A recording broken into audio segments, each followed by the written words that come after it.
સ્નાન કરવા મામલે કીર્તિ પટેલ સામે ફરિયાદ નોંધાઈ છે। સાધુ સંતોની આસ્થાને ઠેસ પહોંચાડવાની ફરિયાદ નોંધાઈ છે। મૃગીકુંડમાં ફક્ત સાધુ સંતો સ્નાન કરી શકે છે।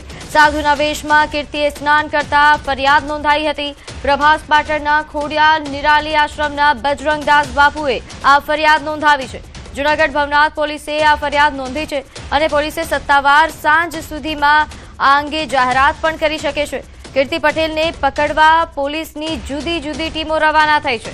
કીર્તિ વિરુદ્ધ 2 દિવસમાં આ બીજી ફરિયાદ છે। અગાઉ પોલીસની કામગીરીમાં અવરોધ ઊભા કરવા, મારી નાખવાની ધમકી આપવા અને શાંતિ ડહોળવાને લઈને પણ ભવનાથ પોલીસ સ્ટેશનમાં ફરિયાદ નોંધાઈ ચૂકી છે।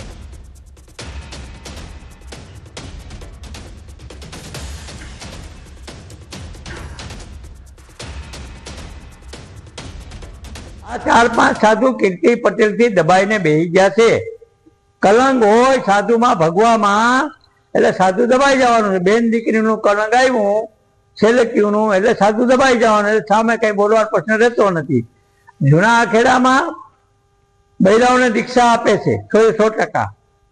દીક્ષા આપ્યા પછી એને પિંડદાન કરાવે, પદ અધિકારીઓને બોલાવે, એને દીક્ષા આપે એટલે એને રુદ્રાક્ષ, ભગવું, લંગોટ, ભસ્મ આવા 5 ગુરુ એને બનાવવામાં આવે છે અને પિંડદાન કરાવવામાં। તો જો કીર્તિગીરીને હરિયાણ ભારતીય કે ઇન્દ્ર ભારતીય કોઈ શિષ્ય બનાવી હોય તો મને એ સબૂતી આપે। તો સુરતમાં Majura gate Gandhi engineering college વિસ્તારની ચોંકાવનારી ઘટના સામે આવી છે, જેમાં જમીનમાંથી અચાનક ગેસ પાઇપલાઇન લીકેજ થતા નાસભાગ મચી ગઈ। ગેસ લીક થતા ગેસ કંપનીને જાણકારી આપવામાં આવી। ગેસ નીકળતા વિસ્તારને કોર્ડન કરવામાં આવ્યો અને કોઈ દુર્ઘટના ન ઘટે તે માટે ફાયર ઇન્સ્ટિગેશન સાથે રાખવામાં આવ્યા છે અને ગેસ લીકેજની પાઇપલાઇન રિપેર કરવાનું કામકાજ શરૂ કરવામાં આવ્યું છે।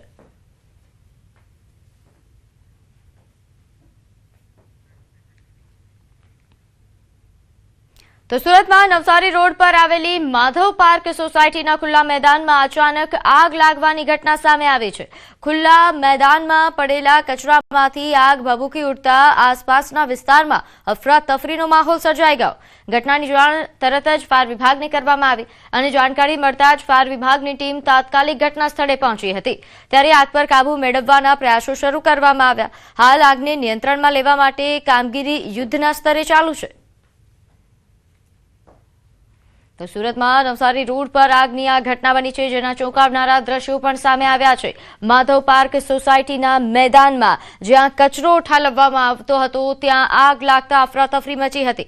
ફાયરની ટીમ તાત્કાલિક ઘટના સ્થળે પહોંચી અને આગને કાબૂમાં લેવા માટે પ્રયાસો ચાલુ કરવામાં આવ્યા છે। તો હાલ તો આસપાસના વિસ્તારમાં અફરાતફરીનો માહોલ છે। આગની જાણ થતાં જ ફાયરની ટીમો ઘટના સ્થળે પહોંચી હતી અને હાલ આગને બુઝાવવા માટે જહેમત ઉઠાવાઈ રહી છે, પરંતુ આગના આ ઘટનો જે દ્રશ્યો સામે આવ્યા છે। તો આગળ વાત કરીએ, સુરતમાં પોલીસના બિફોર અને આફ્ટર પેટર્નનો વ્યંગ કરતા યુવકોનો એક વિડીયો વાયરલ થઈ રહ્યો છે, જેમાં કેટલાક યુવકો દ્વારા સુરત પોલીસના કથિત બિફોર આફ્ટર પેટર્નનો વ્યંગ કરવામાં આવી રહ્યો છે। માહિતી મુજબ વિડીયો ઇન્સ્ટાગ્રામના એક પેજ પર શેર થયો હતો અને તેમાં સુરત પોલીસનો સીધો ઉલ્લેખ કરવામાં આવ્યો છે। મામલો સામે આવતા સુરત પોલીસ અને સાયબર સેલે સંકળાયેલા યુવકોની ઓળખ માટે તપાસ શરૂ કરી છે અને કાયદેસરની કાર્યવાહી કરવાની તૈયારી દર્શાવી છે। વ્યંગ અને મજાકની આડમાં કાયદા અમલવારી તંત્ર અંગે ખોટી છબી ઊભી કરવી એ યોગ્ય નથી। ત્યારે હાલ સમગ્ર મામલે વધુ વિગતો સામે આવવાની બાકી છે। તો દાહોદના ધાનપુર તાલુકાના તરમકાજ ગામે ચોંકાવનારી ઘટના સામે આવી। ગામના હસમુખભાઈ રામસિંહભાઈના ગામે પાણી ભરેલ કૂવામાં એક દીપડો ખાબક્યો। ઘટનાની જાણ થતાં જ વન વિભાગને સૂચના અપાઈ હતી। ત્યારે ડીસીએફ મિતેશ પટેલ, એસીએફ તેમજ ધાનપુર અને આરએફઓ સહિત વન વિભાગનો સ્ટાફ તાત્કાલિક ઘટના સ્થળે પહોંચ્યો અને ઘટનાની ગંભીરતાને ધ્યાનમાં રાખીને કૂવાને કોર્ડન કરી રેસ્ક્યુ કામગીરી હાથ ધરાઈ। ભારે જહેમત બાદ દીપડાને બહાર કાઢવામાં આવ્યો હતો।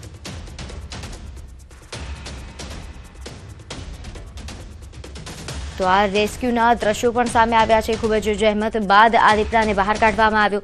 અહીં પાણી ભરેલા કૂવામાં દીપડો ખાબક્યો હતો, જેની જાણ સ્થાનિકોને થતાં વન વિભાગને જાણ કરવામાં આવી અને વન વિભાગની ટીમ એ તાત્કાલિક ઘટના સ્થળે પહોંચી હતી અને ભારે જહેમત બાદ રેસ્ક્યુ ઓપરેશન કરવામાં આવ્યું અને દીપડાને હેમખેમ બહાર કાઢવામાં આવ્યો છે।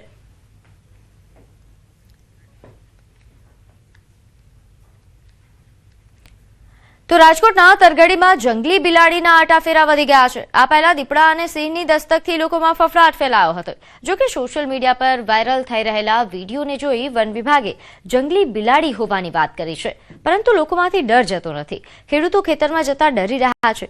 શિકારની શોધમાં આવેલી બિલાડી કોઈ વ્યક્તિ પર હુમલો કરશે તો જવાબદાર કોણ? આવા અનેક સવાલો લોકોના મગજમાં ફરી રહ્યા છે।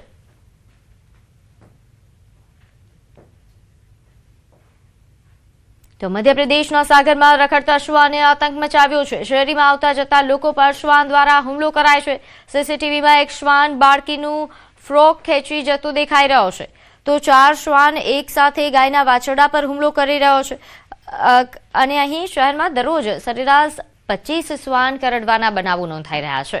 પાલતુ શ્વાનના હુમલામાં પણ વધારો થયો છે, જેમાં અનેક ગંભીર ઘટનાઓ નોંધાઈ છે। મહાનગરપાલિકા દ્વારા કોઈ નક્કર વ્યવસ્થા કરવામાં આવતી નથી। સાગરના મધુકર શાહ વોર્ડના સીસીટીવી ફૂટેજ સામે આવ્યા છે, જે ખૂબ જ ચોંકાવનારા છે।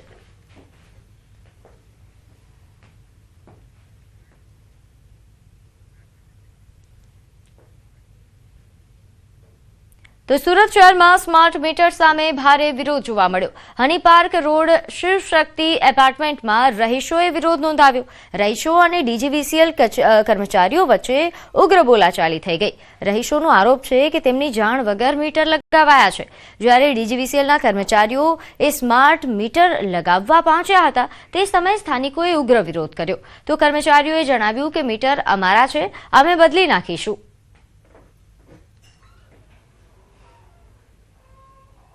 નાખ્યા છે એની પરમિશન મારી પાસે છે નહીં અને મારા પૂછવા વગર એમણે મીટર નાખી દીધા છે અને મેં એમ કેવું છું કે મારે પૂછવા વગર તમે મીટર કેમ નાખ્યા, મારા મીટર કાઢી નાખો, તો એ લોકો ના પાડે છે। મારે આ મીટર જોઈતા નથી, મને પૂછવા વગર કર્યું શું કામ? મારી સહી નથી, મને પૂછ્યું નથી, તો કેવી રીતે કરી શકો છો? नहीं नहीं, कोई प्रमुख की परमिशन नहीं है। प्रमुख खुद फोन लगा के बोल रहे हैं कि इन लोगों को बोलो अभी ना लगाएं, वापस हमारे पुराने जो मीटर है वो लगा दिए जाए। તો સુરત શહેરથી એક ચોંકાવનારી ઘટના સામે આવી છે, જેમાં એઝાઝ પટેલ નામના શખ્સે અમેરિકામાં રહેતી મહિલા સાથે છેતરપિંડી કરી છે। આરોપીએ મહિલાને પ્રેમજાળમાં ફસાવી ધર્મ પરિવર્તન કરાવી લગ્ન કર્યા હતા।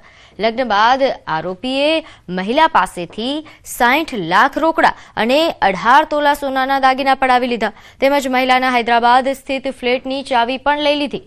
મહિલાએ પોતાની સાથે છેતરપિંડી આચરવાની ફરિયાદ નોંધાવી છે, જે બાદ સુરત પોલીસે આરોપીની ધરપકડ કરી વધુ તપાસ હાથ ધરી। જેમાં એક ભોગ બનનાર મહિલા અત્યારે યુએસએ રહે છે અને તેની સાથે અત્રેના લાલગેટ પોલીસ સ્ટેશન વિસ્તારમાં રહેતા એજાજ સલીમભાઈ પટેલ ઉંમર વર્ષ 32 નાઓએ તેની સાથે ઘોડદોડ રોડ ઉપર G3 ફેશનમાં ઓનલાઈન ઈ કોમર્સ વિભાગમાં કામ કરતો હોય અને ઓનલાઈન શોપિંગ દરમિયાન તે એના કોઈપણ રીતના સંપર્ક નંબરો મેળવી અને તેની સાથે મિત્રતા કેળવેલી, સ્ત્રી સાથે મિત્રતા કેળવી અને તેની સાથે ઓનલાઈન મેરેજ કરેલા અને એને ઇસ્લામ ધર્મ પણ અંગીકાર કરેલો। અલગ અલગ ઈમેલ ને ટેલિફોન તેમજ મોબાઈલ વોટ્સઅપથી અત્યાર સુધી 60 લાખ રૂપિયાની માગણી કરી અને તે મેળવી ચૂકેલો છે। આ સિવાય ભોગ બનનારનો હૈદરાબાદ મુકામે જે ફ્લેટ આવેલો છે એ પણ તેણે ચાવી લઈ લીધેલી છે અને ભોગ બનનારના ભાઈ પાસેથી આશરે 18 તોલા સોનાના ઘરેણા પણ અત્યાર સુધી લઈ લીધેલા છે। તો પોરબંદરમાં એક નવો વિવાદ ચર્ચામાં આવ્યો છે। પોરબંદર મહાનગરપાલિકા દ્વારા શહેરના એસટી બસ ડેપો નજીક અંદાજે 2.5 કરોડ રૂપિયાના ખર્ચે અત્યાધુનિક નોન વેજ ફૂડ માર્કેટ બનાવવાની યોજના હાથ ધરાઈ છે। લગભગ 3200 થી 3500 ચોરસ મીટર વિસ્તારમાં બનનારા આ પ્રોજેક્ટમાં દમણની માર્કેટની તર્જ પર 28 જેટલા ફેબ્રિકેટેડ સ્ટોલ ઉભા કરવામાં આવશે અને ટેન્ડરિંગ પ્રક્રિયા પણ શરૂ કરી દેવામાં આવી છે, જેને લઈને હવે વિરોધ શરૂ થયો છે।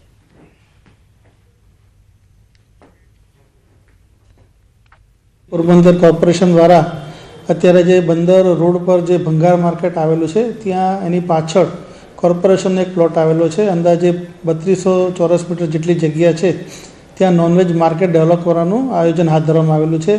અંદાજે 2.5 કરોડ રૂપિયાના ખર્ચે આ માર્કેટ ડેવલપ થશે. તેમાં રસ્તાની સુવિધા તેમજ પ્યોર બ્લોકની સુવિધા ઊભી કરવામાં આવશે. ત્યાં લોકોને બેસવા માટે ગઝેબા અને શેડની વ્યવસ્થા કરવામાં આવશે. તો આ નિર્ણયથી નોનવેજ લારી ધારકોમાં ખુશીનો માહોલ જોવા મળી રહ્યો છે, કારણ કે તેમને કાયમી અને સુવિધાજનક સ્થળ મળવાની આશા છે. પરંતુ બીજી તરફ વિશ્વ હિન્દુ પરિષદે આ પ્રોજેક્ટનો ઉગ્ર વિરોધ નોંધાવ્યો છે. વીએચપીના મતે સામાન્ય લારી ધારકો માટે સુવિધા ઊભી કરવામાં નિષ્ફળ રહેલું તંત્ર નોનવેજ માર્કેટ પાછળ 2.5 કરોડનો ખર્ચ કરે તે યોગ્ય નથી. પોરબંદરની અંદર જન્મભૂમિ છે, અહીંયા અમારી ઇકોનોમિકા મચ્છી ઉપર હાલે છે, મચ્છી ઉદ્યોગ ઉપર જ હાલે છે વધારે આ શહેર, કેમ કે મચ્છી ઉદ્યોગ સિવાય બીજું કંઈ અહીંયા છે નહીં, બાકી છૂટું છવાયું છે ધંધાની અંદર. પણ આની કરતાં જે કર્મભૂમિ છે ગાંધી બાપુની, એ કર્મભૂમિ અમદાવાદની અંદર, ત્યાં તો સડેઆમ કટોલું ને બધું થાય છે, તો અહીંયા કેમ નહીં? તો અહીંયા કેમ વિરોધ નથી કરતા? અહીંયા નોનવેજ વેચાય, બધું વેચાય છે, પણ ખરેખર આ થાય છે અમે અહીંયા રોજગાર મળે ભાઈ, આમાં જીવની ઉપર નભે છે બધા. નોનવેજ માટે આટલું ફંડ, સરકારી ફંડ જે લોકોના જ પૈસા છે, એને આવી સુવિધા આપવાનો શું મતલબ? તો આના માટે અમે વિરોધ દર્શાવીએ છીએ અને જો જરૂર પડે તો અમે આવેદન પણ આપશું. હા, જે ગામની વચ્ચે છે એને દૂર ખસેડે તો એ સારું છે, એનો અમને કોઈ વિરોધ પણ નથી, પણ આવી આધુનિક સુવિધા દેવાનો શું મતલબ? હા, ભલે એમના માટે જગ્યા આપે, જગ્યા ફાળવે, કોઈ વાંધો નહીં, પણ આવી સુવિધા ન અપાય કે જેથી ઘણી બધી આપણી ગામમાં નાસ્તાની રેકડીઓ છે, તો પછી એ લોકોનો શું વાંક? એમને પણ તમે આપો. તો અમે તો બધા માટે સુવિધા આપવી જોઈએ. નું બજેટ રજૂ કરવામાં આવ્યું, જેમાં કોમનવેલ્થને લઈને 1278 કરોડની ફાળવણી થઈ. અમદાવાદને ઓલિમ્પિક રેડી સિટી બનાવાશે. 97 લાખ વિદ્યાર્થીઓની શિષ્યવૃત્તિ માટે 5,967 કરોડ રૂપિયા ફાળવવામાં આવ્યા છે. નોંધનીય છે કે નાણામંત્રી કનુભાઈ દેસાઈ આજે જે બજેટ રજૂ કર્યું, ખૂબ જ ઐતિહાસિક બજેટ, જેમાં વીબી રામજી યોજનામાં કામના દિવસો 125 કર્યા છે. મા યોજનામાં 2,72 લાખથી વધુ લોકોનો સમાવેશ કરવામાં આવ્યો. તો નવી 2000 આંગણવાડીઓ બનાવવા માટે રૂપિયા 360 કરોડ ફાળવાયા છે. આપણા ગુજરાતની નાણાકીય સ્થિતિ, નાણાકીય શિસ્ત સમગ્ર ભારતમાં સૌથી શ્રેષ્ઠ છે એમ કહી શકું, ચોક્કસ કહી શકાય એવું છે. અને એટલા માટે જ નાણાકીય શિસ્ત બાબતમાં હું બે વાત કરીશ આપને. ખાસ કરીને રાજવિત્તીય અધિનિયમ 2005માં નિયત કરવામાં આવેલા બધા જ રાજવિત્તીય માપદંડોને આપણે સતત વર્ષોથી પાલન કરી રહ્યા છીએ. કોવિડ સમયે પણ જ્યારે બીજા રાજ્યોને વધારે વિત્તની જરૂર હતી, વધારે પૈસાની લોનની જરૂર હતી, પરંતુ આપણે દરેક વખતે નાણાકીય 26-27માં 25,527 કરોડની મહેસૂલી પુરાંતનો અંદાજ છે, જે એકંદરે આપણું જીએસડીપી છે એના 0.77% થાય છે. તે સૌથી સારી નાણાકીય. તો બજેટમાં વકીલો માટે મહત્વની જાહેરાત. વકીલો માટે 1,75 લાખની વિશેષ ગ્રાન્ટ ફાળવવામાં આવી. ડિજિટલ ઇન્ડિયા મિશન અંતર્ગત ફાળવણી થઈ. 280 થી વધારે બાર એસોસિએશનનું આધુનિકીકરણ થશે. દરેક વકીલ સભ્ય માટે અલગ મોબાઈલ એપ વિકસાવાશે. 100 થી વધુ પ્રોએક્ટિવ સુવિધાઓ મળશે. Management, climate management, online payment હશે. સાથે એઆઈના ઉપયોગથી વકીલોની કામગીરીને વેગ આપવામાં આવશે. Digital connectivity. દરેક બાર એસોસિએશનને પોતાની સત્તાવાર વેબસાઇટ મળશે. વકીલો માટે ખાસ વિડીયો ચેનલ પણ શરૂ કરવામાં આવશે. બાર એસોસિએશનને અલગ વેબસાઇટ, ગુજરાતના તમામ બાર વકીલોને મોબાઈલમાં પોતાની પ્રાઇવેટ મોબાઈલ એપ આપીશું. આ અંતર્ગત આજે 1,75 લાખ જેવી માતબર રકમ આધુનિક બાર કાઉન્સિલ ઓફ ગુજરાત આધુનિક બાર એસોસિએશન કરવા માટે રાજ્ય સરકારે આપી છે. તો માટે ફરી એક વખત માઠા સમાચાર સામે આવ્યા છે. ગુજરાતના માથે ત્રણ વરસાદી સિસ્ટમ સક્રિય થઈ છે. હાલ ગુજરાતના માથે western disturbance, upper air cyclonic circulation અને ટ્રફ સક્રિય થયું છે. ગુજરાતના કેટલાક ભાગોમાં થંડરસ્ટોર્મ એક્ટિવિટી સાથે સામાન્ય વરસાદની આગાહી છે. ખાસ કરીને અરવલ્લી, મહીસાગર, દાહોદમાં માવઠાની આગાહી, તો સાબરકાંઠામાં કમોસમી વરસાદની શક્યતા છે. અમદાવાદમાં પણ વાદળછાયું વાતાવરણ રહેશે. ગુજરાતમાં 48 કલાક તાપમાન યથાવત રહેશે અને 48 કલાક બાદ 2 થી 3 ડિગ્રી સુધી તાપમાનમાં વધારો થશે. જોકે 22 ફેબ્રુઆરીથી ફરી 2 થી 3 ડિગ્રી તાપમાન ઘટશે.